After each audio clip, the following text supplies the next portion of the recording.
नमस्कार विद्यार्थी मित्रांनो. आज आपण यूपीएससीच्या परीक्षेबद्दल थोडंसं जे महत्त्वाच्या काही गोष्टी आहेत त्या आपण समजून घेऊ. कोणताही विद्यार्थी जेव्हा यूपीएससीची तयारी करायला लागतो तेव्हा त्याच्या मनात खूप सारे प्रश्न जे ते पडत असतात. नेमकं यूपीएससी आहे काय, त्यात नेमकं मी अप्लाय करू शकतो का, मी परीक्षा देऊ शकतो का, द्यायची असेल त्यासाठी क्वालिफाईंग क्रायटेरिया काय असतो, किंवा मी मराठीतून परीक्षा देऊ शकतो का, किंवा तोही प्रश्न असतो की सर मी परीक्षा देताना मी त्या परीक्षेची तयारी ही इथं बसून किंवा या शहरामध्ये करू शकतो का, मला पर्टिक्युलर काही ठिकाणी जाण्याची आवश्यकता असते का. असे बरेचसे प्रश्न जे ते यूपीएससी ऍस्पिरंटला पडत असतात. आता या सर्व प्रश्नांची उत्तरं जे आपण आजच्या व्हिडिओमध्ये बघणार आहोत. मित्रांनो, सगळ्यात महत्त्वाचा पहिलं जे मुद्दा आहे तो म्हणजे काय, तर आपल्याला अगोदर यूपीएससी म्हणजे नेमकं काय आहे, ही परीक्षा काय आहे, या परीक्षेचा नेमका उद्देश काय आहे हा समजून घेणं फार महत्त्वाचं आहे. त्यामुळेच सर्वात महत्त्वाचा पहिला मुद्दा मला असं वाटतं, आपण कुठल्या परीक्षेची तयारी करतोय, आपण कुठल्या पदाची तयारी करतोय, कुठल्या पदावर आपण जाणार आहोत हे अगोदर आपल्याला समजून घेणं आवश्यक आहे. मित्रांनो, आपण जेव्हा यूपीएससी किंवा तुम्ही एमपीएससी ऐकलं असेल, यूपीएससी एमपीएससी या परीक्षा जेव्हा आपण देतो, किंवा तुम्ही काही स्थानिक लेवलला जे महानगरपालिका असेल, नगर परिषद असेल, त्या सुद्धा काही परीक्षा कंडक्ट करत असतात, जिल्हा परिषद असेल त्या सुद्धा काही परीक्षा कंडक्ट करतात, त्या सुद्धा या तीनही लेवलला परीक्षांना आपण एकत्रितरित्या पब्लिक सर्व्हिस असं म्हणतो.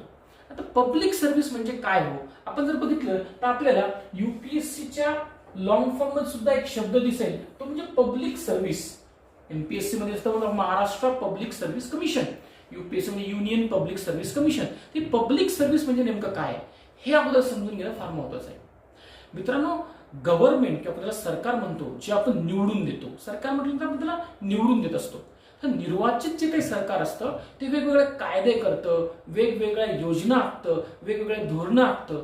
आता ह्या ज्या काही धोरणं असेल, योजना असेल, कायदे असेल, त्याची तळागाळापर्यंत जी अंमलबजावणी आहे ते करण्याचं काम हे एका विशिष्ट यंत्रणेचं आहे. त्या यंत्रणेला आपण पब्लिक सर्व्हिस असं म्हणतो.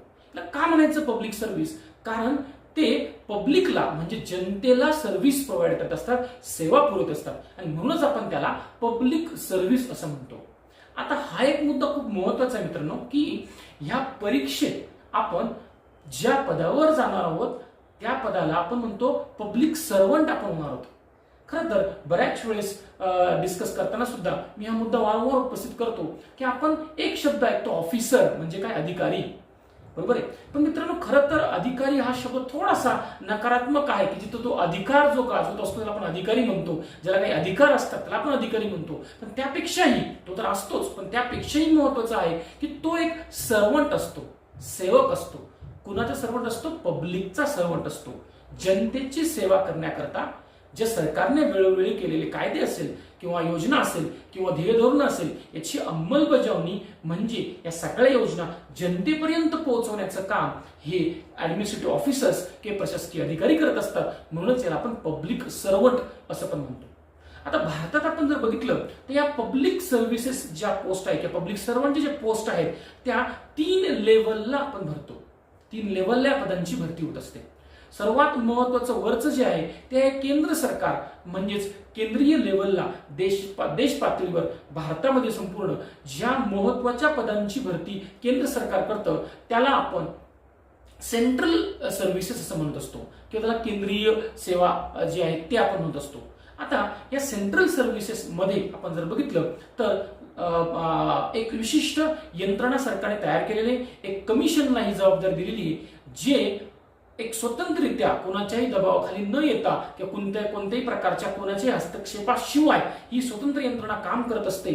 आणि त्या यंत्रणेचं नाव आहे युनियन पब्लिक सर्व्हिस कमिशन म्हणजे यूपीएससी. याचा अर्थ असा की केंद्र सरकारच्या जेवढ्या पोस्ट आहेत महत्वाच्या, त्यातही आपण आज बघणार कोणत्या पोस्ट असतात, तर ज्या क्लास 1 ग्रुप ए आणि ग्रुप बी च्या काही सर्व्हिसेस या यूपीएससी मार्फत भरल्या जातात. त्यासाठी स्वतंत्र यंत्रणा आहे युनियन पब्लिक सर्व्हिस कमिशन म्हणजे अर्थात यूपीएससी. मित्रांनो, त्यानंतर दुसऱ्या पातळीवरती म्हणजे राज्याच्या पातळीवर सुद्धा काही जागा ज्या आहेत त्या भरण्यात येतात. त्यासाठी एक स्वतंत्र यंत्रणा राज्याच्या लेवलला काम करते, त्याला आपण आपल्या राज्यात म्हणजे महाराष्ट्रात एमपीएससी असं म्हणतो, महाराष्ट्र पब्लिक सर्व्हिस कमिशन. ही सुद्धा एक घटनात्मक आणि स्वतंत्र यंत्रणा आहे जी परीक्षा घेते आणि राज्याच्या लेवलचे जेवढे काही पद असतील जे पब्लिक सर्व्हिसेससाठी लागणारे त्या पदांची भरती जी ती करत असतात. या सोबतच अजून एक महत्वाचं आहे की स्थानिक पातळीवर सुद्धा म्हणजे मग ती महानगरपालिका असेल, नगर परिषद असेल किंवा जिल्हा परिषद असेल अशा स्थानिक लेवलला सुद्धा काही पदांची भरती केली जाते. म्हणजेच आपण जर बघितलं तर आपल्याला 3 लेवलला या ज्या आहेत त्या पदांची भरती होत असते. Union public service commission UPSC मार्फत, MPSC मार्फत आणि क्लास 3 क्लास 4च्या ज्या काही पर्टिक्युलरली पोस्ट आहेत ज्या भरण्याचा अधिकार हा त्या स्थानिक स्वराज्य संस्थांना जसं मी सांगितलं महानगरपालिका, नगर परिषद किंवा जिल्हा परिषद यांना देण्यात येतात. त्यासाठी काही अधिकार त्या लोकल संस्थांना आहेत आणि काही अधिकार हे कलेक्टरच्या अखत्याराखाली येत असतात. बरोबर आहे. सर्वात प्रथम आज आपला जो उद्देश आहे तो आहे की UPSC नेमकं काय आहे, UPSCच्या परीक्षा कशा होतात, UPSCच्या परीक्षांमधून कोणकोणते पद भरले जातात ते आपल्याला आज बघायचं आहे. तर सुरुवात करूयात आज आपण UPSCच्या मार्फत होणाऱ्या वेगवेगळ्या परीक्षांचा एक आढावा. मित्रांनो, सर्वात महत्वाचा पहिला जे मुद्दा आहे तो म्हणजे आपण कोणत्या संस्थेमार्फत ही परीक्षा घेतो तर union public service commission UPSC, यालाच आपण शॉर्ट फॉर्म मध्ये UPSC असं म्हणत असतो. आता सगळ्यात महत्त्वाचा पहिला प्रश्न जो आपल्याला पडतो तो म्हणजे की कोण इलिजिबल असतं, ही परीक्षा देण्यासाठी कोण इलिजिबल असतं आणि इलिजिबिलिटी क्रायटेरिया काय असतो. तर मित्रांनो, सर्वसाधारणपणे UPSC किंवा MPSC या पदांच्या भरती करता ग्रॅज्युएशन कंप्लीट असणं आवश्यक आहे. म्हणजे तुम्ही कोणत्याही शाखेच्या कोणत्याही युनिव्हर्सिटीमधून पदवी प्राप्त तुम्ही असले पाहिजे, तुम्ही पदवीधर असले पाहिजे, ग्रॅज्युएट असले पाहिजे. म्हणून जे दिलेलं आहे आपल्याला, the commission takes up verification for the eligibility condition with reference to original documents only after the candidate has qualified for the personal test. याचा अर्थ काय तर इलिजिबिलिटी क्रायटेरिया तुमचा फुलफिल आहे का. तुमच्याकडे जसं एक्झाम्पल आहे की आपण एज्युकेशन क्वालिफिकेशन बघितलं, ग्रॅज्युएशन पाहिजे. त्यासोबतच जर तुम्ही कुठल्या तरी आरक्षित कोट्यातून जर फॉर्म भरत असाल तर ते आरक्षित तुमच्याकडे खरंच तुमचं आरक्षण आहे का, तुमच्याकडे त्यासाठी रिक्वायर्ड सर्टिफिकेट किंवा व्हॅलिडिटी सर्टिफिकेट, कास्ट सर्टिफिकेट आहे का, तुमचं नॉन क्रिमिनल ज्याला म्हणतो आपण ते सुद्धा महत्वाचं क्रायटेरिया आहे की ओबीसी करता पर्टिक्युलरली आणि आता जे EWS आलेले आहे त्यांच्या करता आपण नॉन क्रिमिनल सर्टिफिकेट सुद्धा घ्यावं लागतं.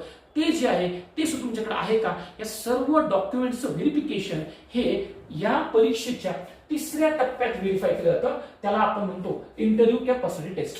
सो इंटरव्ह्यूच्या वेळेस आपल्याला ह्या जे डॉक्युमेंट्स आहेत हे सर्व डॉक्युमेंट सबमिट करावे लागतात.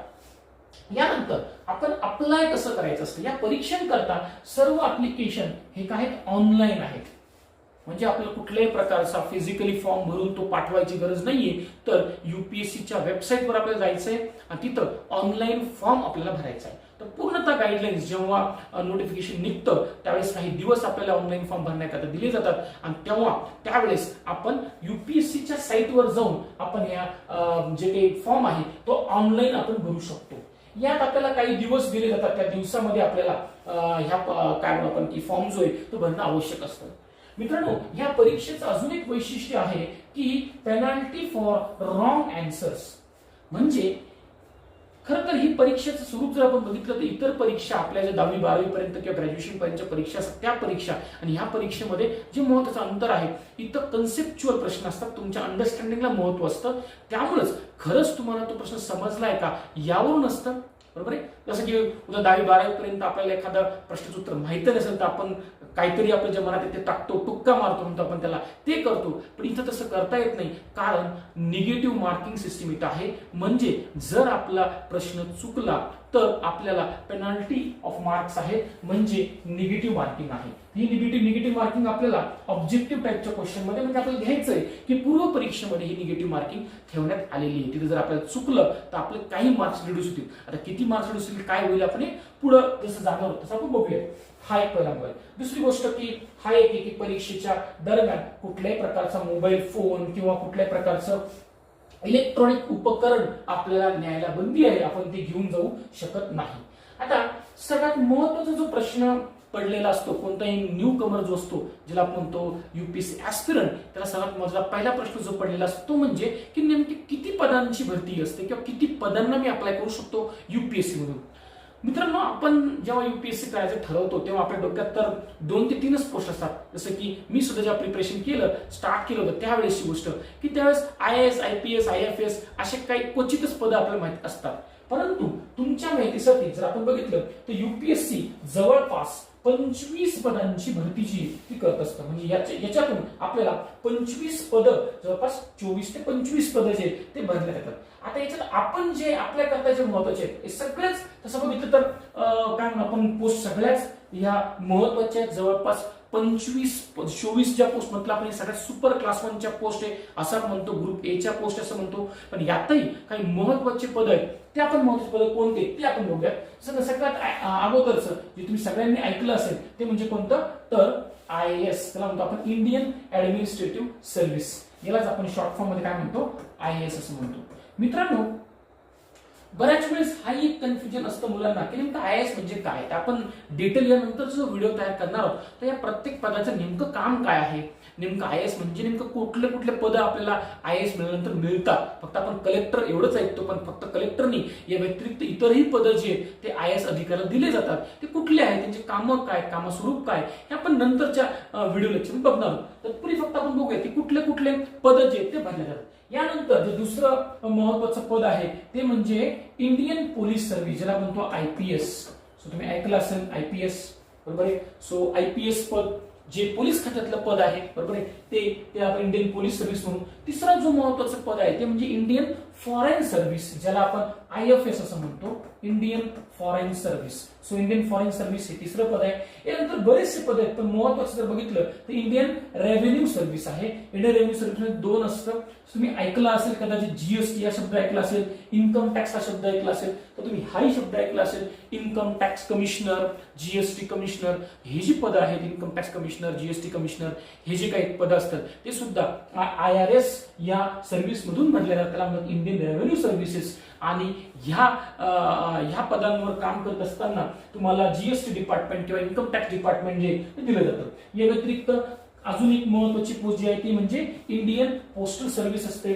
इंडियन डिफेन्स इस्टेट सर्व्हिस नावाची एक सर्व्हिस आहे, ही पण खूप महत्वाची आहे. डिफेन्स इस्टेट सर्व्हिस IDES ही संस्था, ही जर तुम्ही बघितली तर तुम्हाला ऐकलं असेल छावणी, जसं की औरंगाबादला सुद्धा छावणी आहे. त्या छावणीमध्ये जे काही वसाहत असते त्या वसाहतीमध्ये CEO असतो, बरोबर आहे, जो पूर्णतः त्या वसाहतीचं म्हणजे कॅन्टोन्मेंट बोर्ड जे म्हणतो आपण छावणी म्हणतो, त्याचा पूर्ण कारभार बघत असतो. तो जो असतो तो सुद्धा जे पद आहे ते पद याच्यातून भरले जातं, त्याला आपण इंडियन डिफेन्स इस्टेट सर्व्हिस. अजून एक तुमच्यासाठी महत्वाचं म्हणजे Indian information service. So Indian information service म्हणजे काय, तुम्ही ऐकलं असेल दूरदर्शन, आकाशवाणी, हे जे काही सरकारचे प्रसार माध्यम आहेत, बरोबर आहे, तर याच्यात सुद्धा महत्वाचे जे पद आहे, संचालक लेवलचे जे पद आहेत ते पद सुद्धा याच्यातून भरले जातात, त्याला इंडियन इन्फॉर्मेशन सर्व्हिसेस. या व्यतिरिक्त काही वर्षांपासून महत्वाची काही इतरही सर्व्हिसेस ऍड करण्यात आल्या. इंडियन ट्रेड सर्व्हिस आहे, इंडियन कॉर्पोरेट लॉ सर्व्हिस आहे, ठीक आहे. यासोबत जर मित्रांनो आपण बघितलं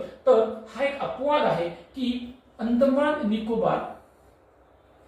निकोबार, लक्षद्वीप, दमण दीव, दादर नगर हवेली, हे सगळे जे युनियन टेरिटरीज आहेत, बरोबर आहे, जे केंद्रशासित प्रदेश आहे, आणि पॉंडिचेरी, याच्या मधील जे ग्रुप B सर्व्हिस आहे त्या ग्रुप B सर्व्हिसचे काही पद जे ती UPSC भरत असते. सो हे सुद्धा खूप चांगले पद आहेत.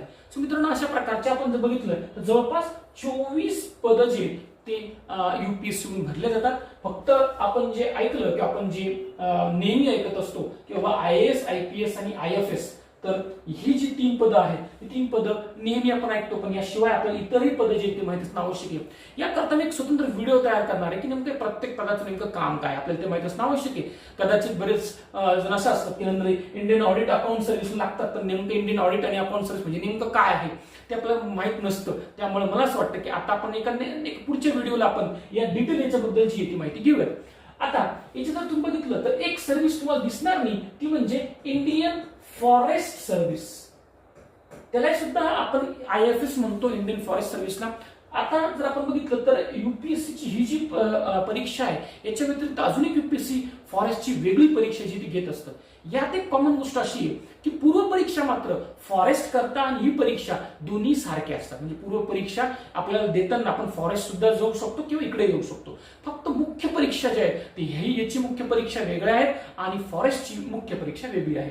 ठीक आहे, तर फॉरेस्ट सर्व्हिस ही एक वेगळी सर्व्हिस आहे. आपण याच्याबद्दलही जाणून घेऊ, त्यात एलिजिबिलिटी काय असते वगैरे वगैरे सगळ्या गोष्टी आपण यासाठी एक वेगळा सेपरेट व्हिडिओज होईल तो आपण तयार करूया. सो मित्रांनो, हा झाला आपल्याला कुठल्या कुठल्या सर्व्हिस ज्या आहेत ते आपण अपिअर होऊ शकतो याकरता आपण हे डिटेल्स जे आहेत ते बघितले. आता प्रत्येक वर्षी आता ही जी तुम्हाला नोटिफिकेशन दाखवलेली UPSC, तर थोडासा आपण जर विचार केला तर जनरली मागच्या काही वर्षांपासून आपण जर बघितलं तर UPSCची परीक्षा जी असते ती जूनला होत असते. मेच्या एंडिंगला किंवा जूनच्या सुरुवातीला. त्याचं जे नोटिफिकेशन आहे ते 4-5 महिने अगोदर येत असतं, म्हणजे जानेवारीच्या आसपास हे जे नोटिफिकेशन येत असतं. आणि प्रत्येक वर्षी जागा जी असतात थोड्याफार प्रमाणात वेगळ्या असतात, पण एक ऍव्हरेज जर आपण बघितलं तर जागा ज्या असतात ते ऍव्हरेज हे 800 ते 1000च्या दरम्यान असतं. जसं की ही जी मागची 2020ची जी परीक्षा झाली त्या परीक्षेमधले जे नंबर ऑफ पदं आहेत, त्या जागा आहेत, वॅकन्सी जे त्या 796 होत्या. सो थोडाफार प्रमाणात बदलत असतात, पण एक ऍव्हरेज आपण जर विचार केला तर 800 ते 1000 या दरम्यान या जागा ज्या त्या असतात. कधी कधी 1100-1200 पर्यंत जाऊ शकतात, पण एक ऍव्हरेज आकडा आपण 1000 असं मानू शकतो. आता याच्यामध्ये मित्रांनो आपल्याला काही प्रकारचं डिसॅबिलिटी असणाऱ्या म्हणजे फिजिकली हँडिकॅप असणारे पदांना सुद्धा इथं लोकांना सुद्धा व्यक्तींना सुद्धा काही आरक्षण आहेत. त्याचंही आपण डिटेल जे ते बघूयात. सो ते पण पद आहेत. सो ह्या 796 मध्ये जे PH कॅटेगरीचे आहेत त्यांसाठी सुद्धा स्वतंत्र जे आपण पद असतात. आता हे प्रत्येक पदामध्ये कुठल्या कुठल्या फिजिकली हँडिकॅप व्यक्तींना घेतलं जाऊ शकतं, कोण कोण इलिजिबल आहे प्रत्येक सर्व्हिससाठी हे दिलेलं आहे. आपल्याला जास्त डिटेल्स याच्यामध्ये जायचं नाहीये की प्रत्येक पदाने कोण आहे. सो जे तुमच्यापैकी कोणी जर फिजिकली हँडिकॅप असेल, बरोबर आहे, तर त्यांनी एक वेगळा मला संपर्क साधावा, जेणेकरून मी त्यांना डिटेल सांगू शकतो की आपण या नेमकं कोणत्या पदांसाठी कुठल्या कुठल्या डिसॅबिलिटीच्या लोकांना घेतलं जातं. ठीक आहे, आता पुढचा मुद्दा महत्वाचा आहे की आपल्याला थोडंसं जनरल ही महत्वाचा माहिती असणं आवश्यक आहे की 3 टप्प्यात ही परीक्षा होत असते. खरं तर 2च टप्पे आहेत, पूर्व परीक्षा आणि मुख्य परीक्षा. आता पूर्व परीक्षेचं जे सेंटर आहे ते कुठं असतं, सो हा एक महत्वाचा प्रश्न बरेच विचारतात. सो पूर्व परीक्षा सेंटर जर आपण महाराष्ट्रात जर आपण बघितलं तर आपल्याला दिसेल की पुण्याला एक सेंटर आहे, बरोबर आहे. दुसरं आपण जर बघितलं तर औरंगाबादला आपल्या इथे सुद्धा एक सेंटर आहे. ठीक आहे, नंतर मग नागपूरला एक सेंटर आहे, नंतर मुंबईला आहे, नागपूरला आहे आणि एक आहे ठाणेला. सो ठाणे म्हणजे आपण जर बघितलं तर महाराष्ट्रात 4-5 सेंटर्स आहेत. सो पुणे, औरंगाबाद, नंतर मुंबई, ठाणे आणि नागपूर. याच्या व्यतिरिक्त इतर कुठेही आपल्याला ही पूर्व परीक्षा देता येत नाही. जसं की मराठवाड्यातले विद्यार्थी जे असतील ते युजली औरंगाबाद सेंटर देत असतात, विदर्भातले जे असतील ते नागपूर देत असतात, पश्चिम महाराष्ट्रातले असतील ते पुणे देतात आणि नंतर जे मुंबई आणि तो एरिया आहे तो फार मोठा आहे वसाहत असल्यामुळं आपण तिथं मुंबई आणि ठाणे असे 2 सेंटर्स आहेत, ते पूर्व परीक्षेचे सेंटर्स आहेत.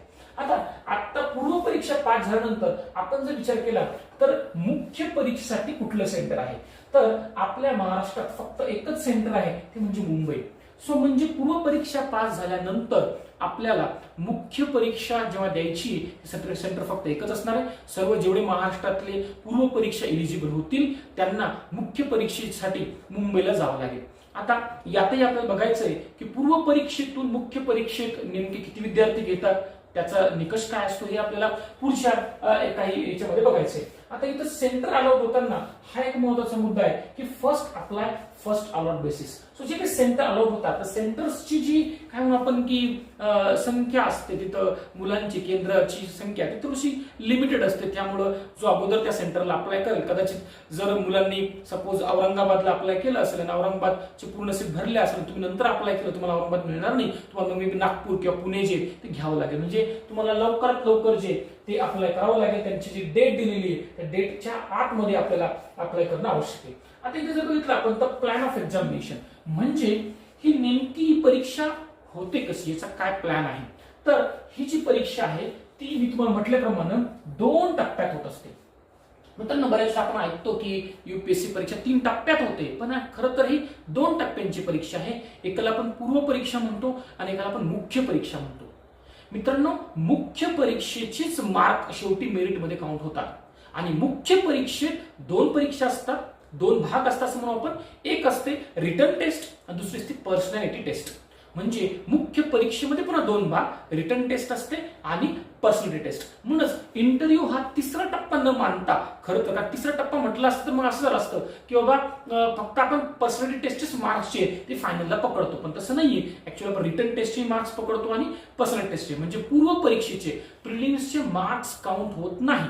म्हणूनच आपण म्हटलंय की परीक्षा 2 टप्प्यात होत असते, 2 सक्सेसिव्ह स्टेजेस. आता याला आपण पहिल्या टप्प्यातला आपण म्हणतो प्रिलिम्स म्हणतो, प्रिलिमिनरी एक्झामिनेशन म्हणतो, आणि दुसरी जी असते ती मेन परीक्षा असते. तुला सांगितलं की मेन्स परीक्षा जी असते तिच्यामध्ये 2 गोष्टी असतात, रिटन आणि इंटरव्ह्यू. ठीक आहे.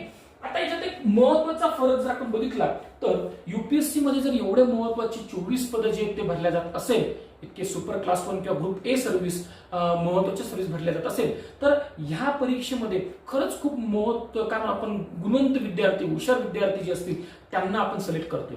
आणि त्यामुळेच हा मुद्दा महत्वाचा आहे की हे 3 टप्प्यात घेण्याचं कारण काय. मित्रांनो, जनरली आपण जर बघितलं तर पूर्व परीक्षेमध्ये विद्यार्थ्याचं नॉलेज ज्याला आपण म्हणतो, ज्ञान जे म्हणतो, वेगवेगळ्या विषयांचं ज्ञान, ते टेक्निकल नॉलेज नाही, ते एक सर्वसाधारण ज्ञान दे. सर्व काय म्हणतो फील्ड्सचं, जे आपल्याला बघायचं की पूर्व परीक्षेत किती विषय, त्या सर्व विषयांचं सर्वसाधारण नॉलेज किती आहे विद्यार्थ्याला हे तपासलं जातं पूर्व परीक्षेमध्ये म्हणजे प्रिलिम्समध्ये. यानंतर आपण जर बघितलं तर मुख्य परीक्षेमध्ये जरी त्या विद्यार्थ्याला ज्ञान असलं परंतु ज्ञानाचा उपयोग करू शकतो का, बरोबर आहे. सो हा एक मुद्दा महत्वाचा आहे. म्हणून आपल्याला रिटन जी टेस्ट असते ती सेकंड टप्प्यातला म्हणतो आपण की रिटन टेस्ट असते, त्यात आपल्याला प्रश्नांची उत्तरं लिहावी लागतात. म्हणूनच पूर्व परीक्षा ही ऑब्जेक्टिव्ह टाईप असते. आता ऑब्जेक्टिव्ह टाईप म्हणजे काय, तर इथं सरळ आहे की प्रश्न असतो, प्रश्नाखाली आपल्याला 4 ऑप्शन्स असतात. 4 ऑप्शन्स पैकी 4 पर्यायापैकी आपल्याला योग्य पर्याय जो आहे तो निवडावा लागतो, आणि म्हणूनच याला आपण ऑब्जेक्टिव्ह परीक्षा म्हणतो. पण मुख्य परीक्षा मात्र, मुख्य परीक्षेमध्ये रिटन एक्झामिनेशन आहे ती मात्र डिस्क्रिप्टिव्ह स्वरूपाची आहे. डिस्क्रिप्टिव्ह स्वरूपाची म्हणजे जसं आपण 10वी 12वी लेवल पर्यंत किंवा ग्रॅज्युएशन लेवल पर्यंत जसं पेपर लिहायचो, एसे टाईप त्याला म्हणतात, तशा प्रकारचे डिस्क्रिप्टिव्ह वर्णनात्मक पेपर जे ते मुख्य परीक्षेमध्ये असतात. आता यानंतर इंटरव्ह्यू मध्ये, यानंतरचा टप्पा जो म्हटलं की मुख्य परीक्षेत पुढचा टप्पा जो आहे तो इंटरव्ह्यूचा आहे. इंटरव्ह्यू मध्ये नेमकं काय आहे, तर त्या व्यक्तीची ओव्हरऑल पर्सनॅलिटी जी आहे ती खरंच तो ऑफिसरच्या लेवलचा किंवा ऑफिसरच्या पदासाठी खरंच त्याची पर्सनॅलिटी मॅच होते का हे बघण्याकरता आपण इंटरव्ह्यू स्टेज जी आहे ती असते. सो म्हणून आपण या 2 स्टेजचा महत्वाचा जो आहे तो मुद्दा आपण बघितला. आता याच्यामध्ये इलिजिबिलिटी क्रायटेरिया आहे म्हणजे पात्रता. ते सरळच आहे की he must be a citizen of India, so तो भारताचा नागरिक पाहिजे. नॅशनॅलिटी सर्टिफिकेट एक सर्टिफिकेट असतं, ते आपल्याला काढावं लागतं नॅशनॅलिटी सर्टिफिकेट. सो आपल्याला नॅशनॅलिटी असणं आवश्यक आहे, काही पदांसाठी ते कंपल्सरी आहे. त्यानंतर सगळ्यात इलिजिबिलिटीमध्ये महत्वाचा मुद्दा म्हणजे एज लिमिट, म्हणजे कुठल्या वयाची व्यक्ती हे युपीएससी परीक्षा देऊ शकतात. तर यात मित्रांनो सगळ्यात महत्वाचं आहे मिनिमम एज जर आपण बघितलं तर किती आहे, 21 वर्ष आहे मिनिमम एज. सो हा मुद्दा महत्वाचा आहे. हा जो क्रायटेरिया आहे तो आहे मिनिमम एज. याला म्हणू काय म्हणू आपण, याला मिनिमम एज म्हणू आपण, म्हणजे 21 वर्ष. आणि इन जनरल जर आपण बघितलं तर 21 वर्ष म्हणजे तो ग्रॅज्युएट झालेला असणार आहे. सो मिनिमम एज 21 आहे. त्यानंतर पुढचा मुद्दा महत्वाचा आहे की मॅक्झिमम एज किती असणार आहे. सो ओपन करता मॅक्झिमम एज हे 32 वर्ष आहे. म्हणजे तुम्ही युपीएससी ची ओपन मधून असाल तर युपीएससी ची परीक्षा वयाच्या 32व्या वर्षीपर्यंत देऊ शकतात. हे 32 वर्ष कॅल्क्युलेट होताना सुद्धा आपण 1 ऑगस्ट जो आहे 1 ऑगस्ट ही डेडलाईन मानतो. 1 ऑगस्टला त्या व्यक्तीचं वय, त्या कॅन्डिडेटचं वय हे 30 वर्षापेक्षा जास्त नसावं असं असेल. ठीक आहे. आता याचे 2 मुद्दे महत्वाचे आहेत की हे ओपन करता क्रायटेरिया, हा जो क्रायटेरिया आपण म्हटलं हा ओपन करता क्रायटेरिया आहे. याच्यामध्ये ओबीसी एससी एसटी करा थोडंसं रिलॅक्सेशन जे दिलेलं आहे. जसं उदाहरणार्थ आपण जर बघितलं तर ही जी मॅक्झिमम एज आहे हे 5 वर्ष एक्स्ट्रा आहे. कोणासाठी एक्स्ट्रा आहे, शेड्यूल्ड कास्ट आणि शेड्यूल्ड ट्राईब्स म्हणजे एससी आणि एसटी विद्यार्थ्यांकरता. एससी आणि एसटी विद्यार्थ्यांकरता आपण जर बघितलं तर 32 + 5 म्हणजेच हे विद्यार्थी वयाच्या 37 वर्षापर्यंत जी युपीएससी ची परीक्षा देऊ शकतात. बरोबर. त्यानंतर जर आपण ओबीसी अदर बॅकवर्ड क्लास म्हणजे ओबीसी चे विद्यार्थी बघितलं त्यांच्याकरता रिलॅक्सेशन जे अजून आहे ते आहे 3 वर्षाचं. म्हणजेच 32 + 3 म्हणजे ओबीसी चे विद्यार्थी वयाचे 35 वर्षापर्यंत ही परीक्षा देऊ शकतात. बरोबर आहे. म्हणजेच इथं थोडंसं SC ST आणि ओबीसीना जास्तीचं वय मॅक्झिमम एज आहे त्यांच्याकरता अजून जास्त जो आहे तो ठेवण्यात आलेला आहे. ठीक आहे. सो हे महत्वाचं आहे. बाकी फिजिकली हँडिकॅप साठी सुद्धा रिलॅक्सेशन आहे. जसे इथं मॅक्झिमम 10 वर्षाचं रिलॅक्सेशन दिलेलं आहे. म्हणजे याचा अर्थ 42 वर्षापर्यंत ते देऊ शकतात. पण नंबर ऑफ अटेम्प्ट मात्र त्या कॅटेगरीनुसार असणार आहे, हे लक्षात घ्या. फक्त एज लिमिट जे त्यांच्याकरता रिलॅक्सेशन जे 10 वर्ष एक्स्ट्रा आहे, म्हणजे 32 आणि 10 42 वर्ष आपण त्यांना अलाउ करू शकतो. ठीक आहे. तर हा झाला विद्यार्थी जे काय आपण हे असतील इलिजिबल असतील वयासाठी तो क्रायटेरिया आपण बघितला.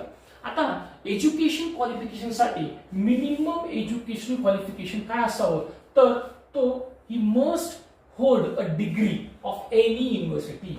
महत्वाचं मित्रांनो, इथं एक क्वेरी नेहमी विचारली जाते की सर मी माझं ग्रॅज्युएशन एखाद्या ओपन युनिव्हर्सिटीमध्ये मुक्त विद्यापीठात करतोय, जसं की यशवंतराव चव्हाण मुक्त विद्यापीठ असेल किंवा दिल्लीचं इग्नू युनिव्हर्सिटी असेल, तिथनं मी जे माझं ग्रॅज्युएशन करतो तो मी UPSC इलिजिबल आहे का. मित्रांनो, कुठल्याही युनिव्हर्सिटीमधून, मग ती डीम युनिव्हर्सिटी असो कुठली युनिव्हर्सिटी असो, प्रत्येक कोणत्याही युनिव्हर्सिटीतून तुमचं डिग्री जे ते कम्प्लीट होणं आवश्यक आहे. आणि तेही महत्वाचं आहे, कुठल्याही शाखेची डिग्री असावी. कुठली, आर्ट्स असो, सायन्स असो, कॉमर्स असो किंवा इतरही अलाइड जे ग्रॅज्युएशन आहेत कुठले असो, फक्त ग्रॅज्युएशन कम्प्लीट असणं हा एक महत्वाचा क्रायटेरिया आपल्याला याच्यामध्ये देण्यात आलेला आहे.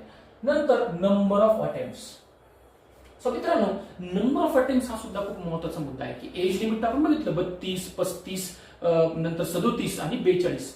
तर याच्यामध्ये आपण जर नंबर ऑफ अटेम्प्ट बघितलं तर जो ओपनचा कॅन्डिडेट असेल, बरोबर आहे, ओपन कॅटेगरी मधला असेल, त्याला 6 अटेम्प्ट मॅक्झिमम देण्यात आलेले आहेत. म्हणजे वयाच्या 21व्या वर्षापासून ग्रॅज्युएशन झाल्यापासून तो मॅक्झिमम 6 अटेम्प्ट देऊ शकतो, 6 वेळेस परीक्षा देऊ शकतो.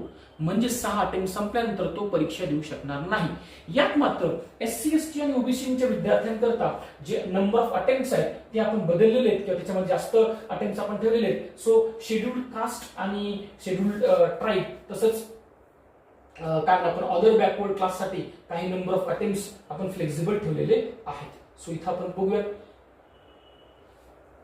हा एक महत्वाचा मुद्दा इथं आहे की an attempt at a preliminary examination shall be deemed to be an attempt at the civil service examination. हे लक्षात घ्या की तुम्ही जर पूर्व परीक्षा जरी दिली, प्रिलिम्स जरी दिली आणि समजा चुकून तुम्ही प्रिलिम पासून मेन्स परीक्षा दिली नाही, इंटरव्ह्यू दिला नाही, म्हणजे तुम्ही फक्त पूर्व परीक्षा दिली, ते पास झाले असेल किंवा नसेल तरी तो तुमचा अटेम्प्ट काउंट होतो. म्हणजे जो पूर्व परीक्षा देतो त्याचाच फक्त अटेम्प्ट काउंट होतो.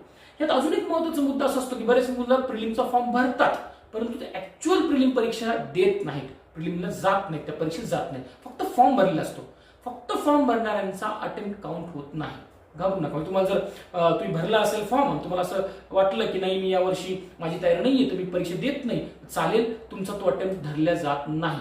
ठीक आहे. फक्त तुम्ही अपीयर झाला असाल तर तुम्हाला तो अटेम्प्ट धरला जातो. यात अजून एक मस्त प्रिलिम मध्ये बघितलं असेल की 2 पेपर असतात, GS1 आणि GS2. काही मुलं असतात की जे फक्त पेपर 1 देतात, पेपर 2 ला जात नाही परीक्षेला. तसं जरी असेल, तसे विद्यार्थी जरी असतील, त्या विद्यार्थ्यांचा अटेम्प्ट लागू होतो. म्हणजे जरी एक जरी पेपर तुम्ही दिला तरी तो तुमचा अटेम्प्ट जो आहे लिहिलेला आहे, if a candidate actually appears in any 1 paper, कुठल्याही एका पेपरला जरी तो अटेम्प्ट झाला असेल तरी त्याला तो जो अटेम्प्ट आहे त्याचा पकडला जातो. मित्रांनो, इथं आपला एक मुद्दा महत्वाचा तो म्हणजे जो अटेम्प्ट आहे, अटेम्प्ट हा आहे 9. सो जो backward class, other backward class ची जी मुलं आहेत म्हणजे ओबीसी ची मुलं, त्यांच्याकरता 9 अटेम्प्ट. आपण ओपन करता किती अटेम्प्ट आहेत? ओपन करता 6 अटेम्प्ट आहेत, तसं ओबीसी करता 9 अटेम्प्ट आहेत. Provided that this restriction of the number of attempt will not be apply for SC and SC. म्हणजे मित्रांनो हे लक्षात घ्या की SC ST चा जो मुलगा असेल त्याला वयाचं बंधन आहे, अटेम्प्टचं बंधन नाही. म्हणजे तो वयाच्या 37 वर्षापर्यंत कितीही अटेम्प्ट देऊ शकतो, त्याला अटेम्प्टची लिमिट नाही. मात्र ओपनचा जो विद्यार्थी असेल तो वयाच्या 32व्या वर्षीपर्यंत 6 अटेम्प्ट देऊ शकतो. जो ओबीसी असेल तो वयाच्या 35व्या वर्षीपर्यंत 9 अटेम्प्ट देऊ शकतो. मात्र SC आणि ST असेल तर तो 37 वर्षापर्यंत अटेम्प्ट देऊ शकतो आणि कितीही अटेम्प्ट देऊ शकतो. त्याच्याकरता अटेम्प्ट लिमिट जी आहे ती कुठलीही अटेम्प्ट लिमिट ठेवण्यात आलेली नाही. आता याच्यामध्ये फिजिकल स्टँडर्ड आहे, ही एवढंही महत्वाचं नाही. फीज आहे, तुम्ही जर बघितलं तर मुली असतील किंवा SC ST चे विद्यार्थी असतील, सो मुलींसाठी, मुली कुठल्याही कॅटेगरीचे असो, मुलींसाठी आणि SC ST साठी कुठलीही फी UPSC आकारत नाही. UPSC फॉर्म भरताना तुम्हाला कुठलीही फी घेतल्या जात नाही मुलींसाठी आणि SC ST साठी. पण जे बाकीचे सोडलेले, हे सोडून जर बाकीचे असतील त्यांसाठी खूप मिनिमम फी आहे, ती म्हणजे 100 रुपये फी आहे. ती सुद्धा तुम्हाला ऑनलाईन जी ती भरावी लागते. सो फीसचा जो मुद्दा आहे तो सुद्धा महत्वाचा आहे. तुम्हाला अगोदर सांगितलं की अप्लाय कसं करायचंय, तर आपल्याला अप्लाय हे ऑनलाईन करायचंय, म्हणजे तुम्हाला फिजिकली फॉर्म भरण्याची गरज नाहीये. आपण जो आहे तो ऑनलाईन ही परीक्षा असं, ऑनलाईन हा फॉर्म आपण भरत असतो. बाकी काही पर्टिक्युलर कॅन्डिडेट्सला ह्या परीक्षा देण्याचा अलाउड नाहीये, ज्यांच्यावर काही प्रकारचे विशिष्ट प्रकारचे गुन्हे जर दाखल असेल किंवा त्याला शिक्षा झाली असेल, त्या विद्यार्थ्यांनी तुम्ही नंतर नोटिफिकेशन डिटेल्स जे वाचून घेऊ शकता की कुठल्या कुठल्या व्यक्ती जे आहेत त्यांना या परीक्षा देता येत नाही.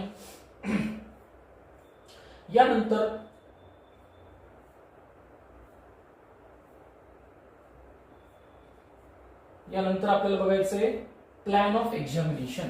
नेमकी परीक्षा कशी होते. तुम्हाला अगोदर सांगितलं की ही जी परीक्षा आहे ती 2 स्टेजमध्ये होते.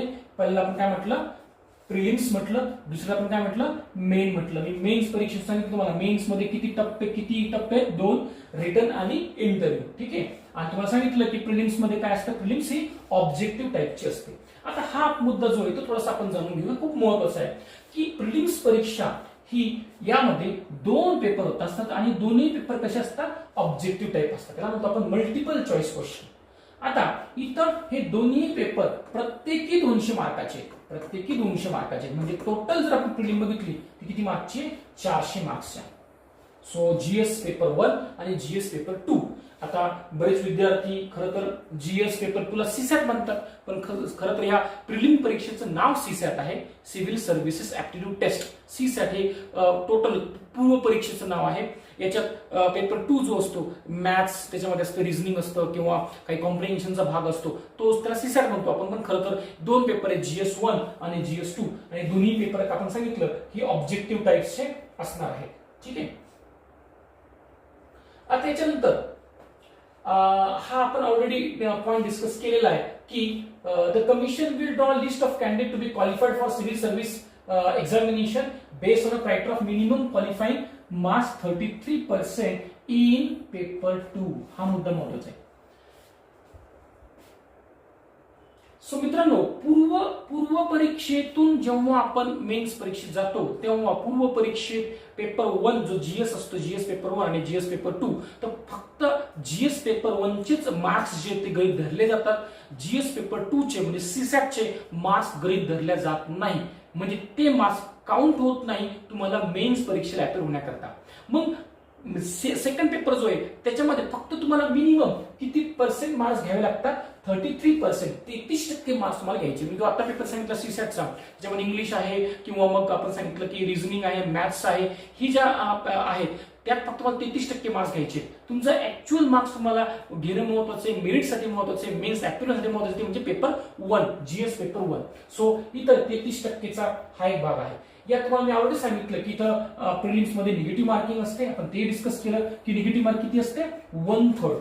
म्हणजे प्रत्येक चुकलेला प्रश्न, जर तुमचा एखादा प्रश्न चुकला तर तुम्हाला अगोदर मिळालेल्या मार्क्स मधून 1/3 मार्क्स जे ते काय होतात, कट होतात. लक्षात आलं का? म्हणजे आता 3 प्रश्न जर तुम्ही अपेअर केले असेल, 3 प्रश्न तुमचे योग्य झाले असतील अगोदर, आणि आता जर एखादा प्रश्न चुकला असेल तर त्या 3 पैकी 1 प्रश्न जो आहे तुमचा निगेटिव्ह मध्ये जातो, म्हणजे तो मार्क्स डिडक्ट होतात. म्हणजे 1/3 निगेटिव्ह मार्किंग सिस्टीम ही आपल्याला पूर्व परीक्षेत असते. आता जो दुसरा टप्पा आहे तो म्हणजे मेन एक्झामिनेशन.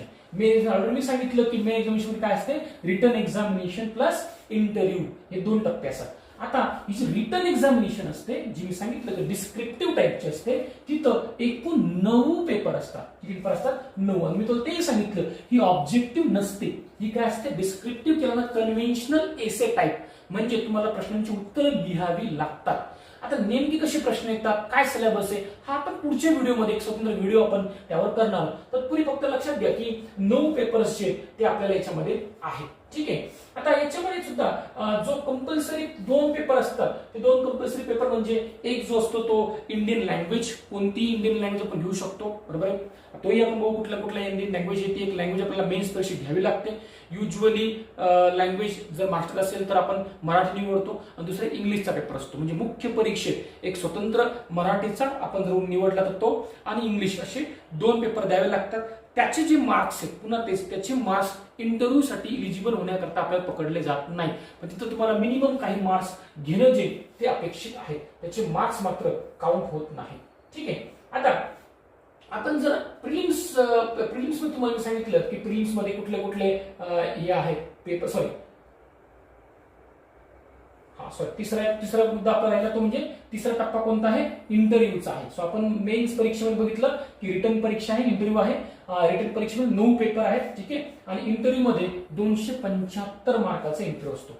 इथं महत्वाचा मुद्दा आहे मित्रांनो की जे मुख्य परीक्षेतून इंटरव्ह्यू मध्ये जातात त्या मुलांकरता हा 275 मार्काचा इंटरव्ह्यू तो घेतला जातो. आता एक सर्वसाधारणपणे तुम्हाला अजून एक गोष्ट जी मला सांगतो की युजली जेवढ्या जागा असतात त्याच्या एक जवळपास 15 पट. आता हा थोडासा आकडा जो मी सांगतोय हा कमी जास्त होऊ शकतो, कारण प्रत्येक वर्षी युपीएससी हे डिक्लेअर करत असते किती आम्ही पर्सेंटेज घेतोय. पण युजली 1:15 1:15 रेशो आपण निवडतो. म्हणजेच अर्थ समजा जर जागा 1000 असतील आपल्याकडं तर आपण मुख्य परीक्षेसाठी 15,000 मुलं जे ती निवडणार. म्हणजे मित्रांनो हे सरळ आपण जर गणित मांडलं तर असं आहे की पूर्व परीक्षा देणारे जवळपास मिनिमम सांगतो 5 लाख मुलं असतात.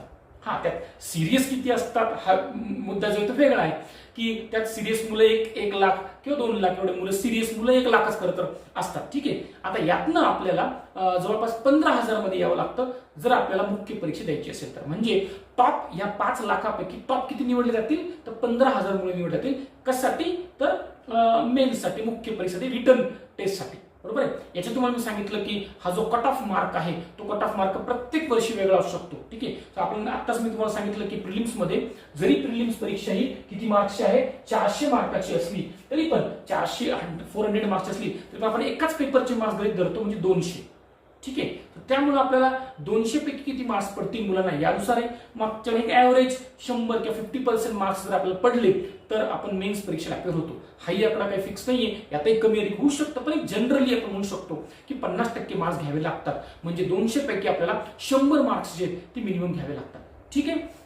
आता याच्यात आपण जर बघितलं तर जे मुलं याच्यातही सुद्धा कट ऑफ जो असेल तो कॅटेगरीनुसार कमी जास्त येऊ शकतो. किंवा ओपनचा 100 असेल तर थोडासा ओबीसी अजून कमी येईल, बरोबर आहे. एससी अजून कमी येऊ शकतो. हार्डली एक 15 ते 20 मार्क्सचा गॅप जो आहे ओपन आणि एससी एसटी मध्ये येऊ शकतो. सो हा प्रत्येक वर्षी वेगळा असतो. म्हणजेच 15,000 मुलं मेन्स देणार.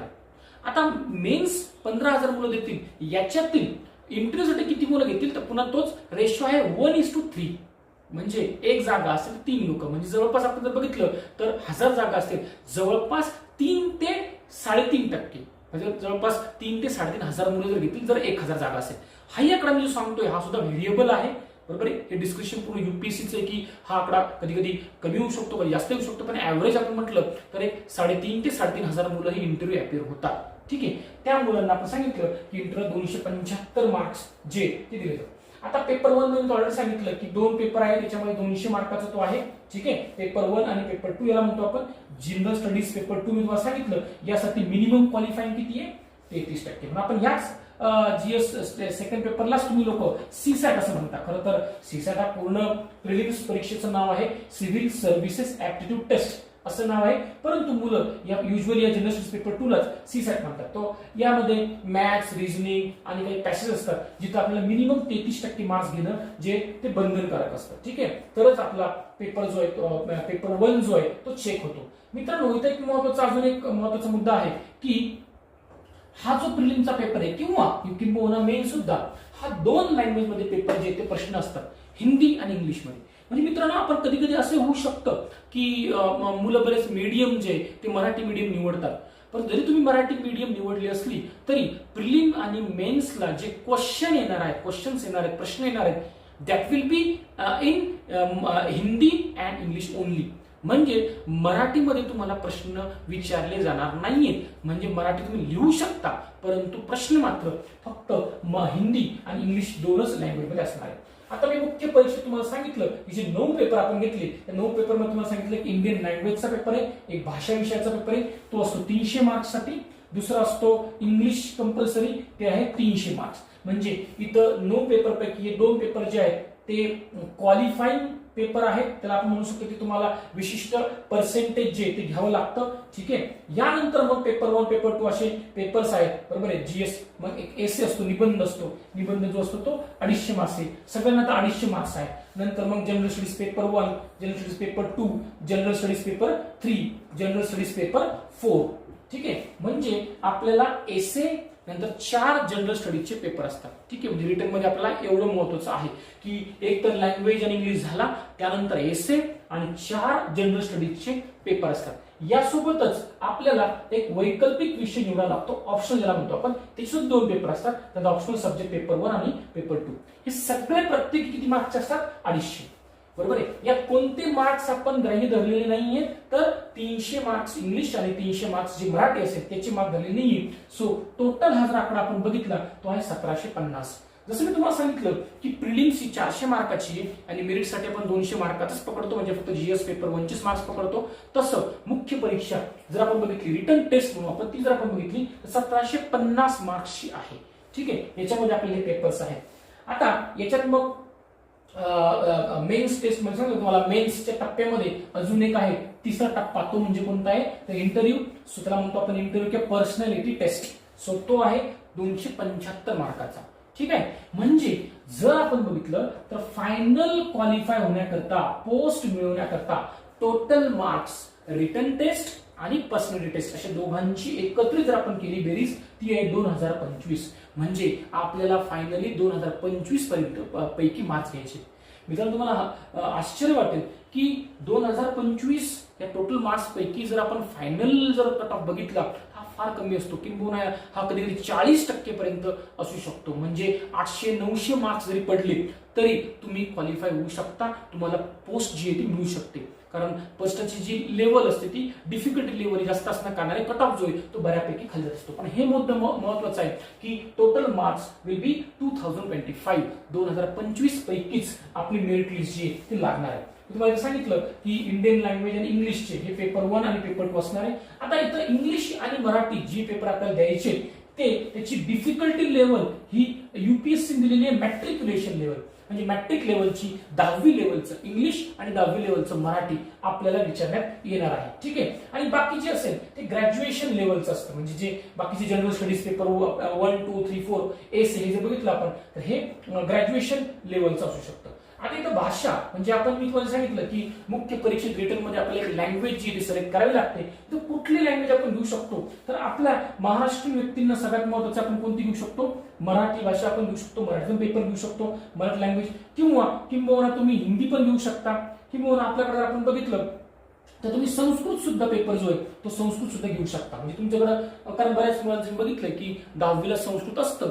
सो जर मराठी आणि हिंदी तुम्हाला कम्फर्टेबल नसेल तर तुम्ही संस्कृत विषय जो आहे तो निवडू शकता. म्हणजे हा एक कारण आपण लँग्वेज पेपर आहे. ठीक आहे. बाकी मी तुम्हाला सांगितलं की दोन पेपर हे ऑप्शनलचे असतात. सो एक ऑप्शनल आपल्याला निवडावा लागतो. सो युपीएससीने लिस्ट दिलेली आहे ऑप्शनल्सची, यापैकी आपल्याला एक ऑप्शन घ्यावा लागणार आहे. सो भरपूर मोठी लिस्ट आहे. तुम्ही जर बघितलं तर जवळपास हे 26 काय आपण ऑप्शनल जे दिलेले, या 26 ऑप्शन पैकी युजली मुलं कोणते ऑप्शन घेतात ते आपण बघूया. जसं अँथ्रोपॉलॉजी आहे, हा एक विषय युजली मुलं घेतात. त्यानंतर जॉग्राफी आहे, हिस्ट्री आहे. ठीक आहे. नंतर मग फिलॉसॉफी आहे. नंतर मुलं मॅक्झिमम मुलं आहे पॉलिटिकल सायन्स, इंटरनॅशनल रिलेशन्स, हा एक आहे. पब्लिक ऍडमिनिस्ट्रेशन, सोशियोलॉजी असे विषय, किंवा मराठी लिटरेचर. सो बरेच मुलांचं मराठी लिटरेचर सुद्धा असू शकतं.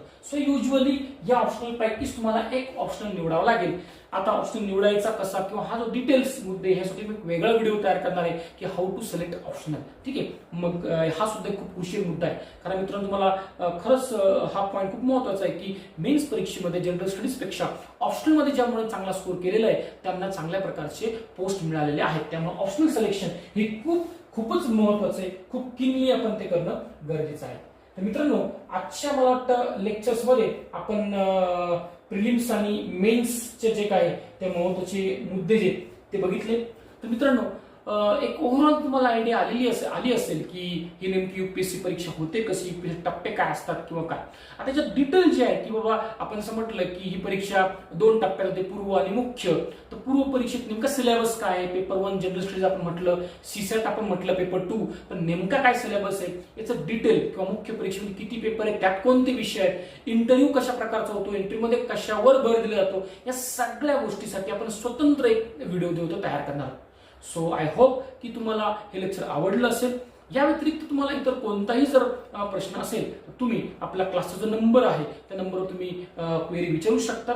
आपले जे काउन्सिलर आहेत ते तुम्हाला डिटेल्स याबद्दल सांगतील, कुठलीही क्वेरी असेल, किंवा पर्सनली तुम्ही मला सुद्धा भेटू शकता आणि आपल्या ज्या काही क्वेरी आहेत ते तुम्ही करू शकता. ठीक आहे. सो खूप खूप धन्यवाद. थँक्यू.